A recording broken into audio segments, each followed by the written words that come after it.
देखिए मसला ये है कि इसका तो आहिस्ता आहिस्ता ही पता चलेगा कि कौन किसके पीछे है, अमेरिका ने उठाया है या नहीं। मैं सरे दस्त इस पे कोई कमेंट नहीं कर सकता। एक बात बड़ी क्लियर है कि जिस किस्म का वहाँ रिएक्शन अवाम ने देखा है, अमेरिका इतनी अगर ताकत रखता है कि जिस किस्म का हमने जज्बा देखा है लोगों में, वो जब तक उसके कोई बेसिस ना हो, अंडरलाइंग फैक्टर्स ना हो, और वो जो वजूहात हैं वो हमें नजर आ रही हैं कि जिस तरह सिर्फ इलेक्शन रिग नहीं किए गए, उससे बढ़ के ये कि जिस तरह जुल्म किया गया है ऑपोजिशन पे, तकरीबन उनको नेस्त तो नाबूद करने की कोशिश की गई है। यहाँ इससे पहले इलेक्शन एक पार्टी के बाद दूसरी आ जाती थी, इसमें तो पार्टियां ही खत्म हो गई हैं, उन्होंने इलेक्शन में हिस्सा ही लेना बंद कर दिया है।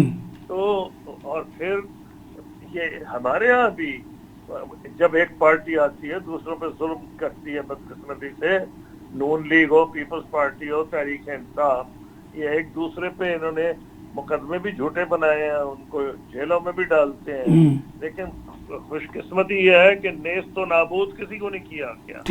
ना भुट्टो साहब की पार्टी फारिग हुई, ना मियां नवाज शरीफ की पार्टी फारिग हुई, और ना इमरान खान की पार्टी फारिग होगी। तो मकसद यह है कि उन्होंने तो कोशिश की है उस जगह पे बांग्लादेश में जो कुछ हो गया है कि लोगों को फांसियां चढ़ा दी हैं और ट्राइब्यूनल बनाया फांसियां देने के लिए, और कई लोगों को फांसी चढ़ाया गया है, बीएनपी के लोगों को फांसी चढ़ाया गया है, जमात इस्लामी के लोगों को फांसी चढ़ाया गया है। तो जब ये आपके निकले हैं स्टूडेंट्स, तो वो सारे लोग जो वैसे ही उनकी जिंदगी जो थी वो समझ रहे थे कि वो खत्म हो रही थी और उनको ये घुटन का शिकार थे, उन्होंने ये मौका मुनासिब जाना कि वो भी निकल आए। उसका नतीजा ये हुआ कि सारी आपके सामने जो आपने कई पिछले हफ्तों में देखा है कि पूरी खलकत निकल आई थी। तो इसलिए ये जो भी आपके सामने नमूदार हुआ, मैं समझता हूँ ये उसका शाहजहान है। बाकी इसके पीछे अमेरिका है या नहीं, ये तो जब कोई इक़्तिदार से बाहर निकाला जाता है कोई ना कोई, तो उन्होंने अब जवाब घड़ा। ये ठीक है कि अमेरिका की तरफ से वहाँ के इलेक्शन पे एतराज़ात किए जा रहे थे, इससे पहले किसी को भनक नहीं पड़ी थी कि वो इनसे वो जो भी को आयरलैंड का ये जिक्र कर रही हैं, वो इनसे वो आयरलैंड लेना चाहते हैं। कहीं किसी अखबार में नहीं आया, कहीं किसी तज्जिए में नहीं आया। अब उन्होंने ये कहा है, अगर ये पहले बात होती तो वो खुद ना भी कहना चाहती तो लीक करा सकती थी किसी के जरिए कि जी अमेरिका पे मुझे प्रेशर है कि ये आइलैंड मुझे दे दें ताकि वो वहाँ बेस बनाए। तो इसलिए मैं इस पे तो कमेंट नहीं करना चाहता कि अमेरिका का कितना रोल है, ये तो वक्त बता देगा, ऐसी चीज छुपी नहीं रहती।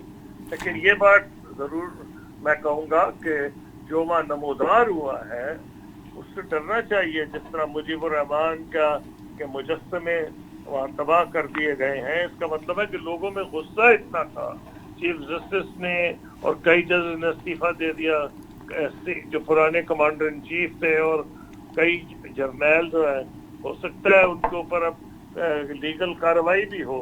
तो ये जैसे पुलिस चीफ ने इस्तीफा दे दिया, तो इतनी जो चेंज आई है इस गम गुस्से के नतीजे में आई है। नहीं तो जो करंट आर्मी चीफ है वो तो उनके एक रिश्तेदार हैं और उनको रिसेंटली अपॉइंट किया गया था हसीना वाजिद साहिबा की तरफ से। तो फिर ये तो नहीं कहा जा सकता कि ये जो करंट आर्मी चीफ हैं इनको कोई बहुत ज्यादा उनके खिलाफ अदावत थी। ये मैं जरूर माना जा सकता है कि हालात इस नहज पे आ गए थे कि आर्मी ने ये अंदाजा किया, शुरू में फायरिंग की है फौज में और कई लोग मारे भी गए हैं, लेकिन फिर नतीजे पे पहुंचे कि ये अब वो उनके लिए मुमकिन नहीं होगा, क्योंकि फौज अपने आवाम के खिलाफ एक हद से आगे जा नहीं सकती। इसीलिए ये उन्होंने उनका फैसला किया।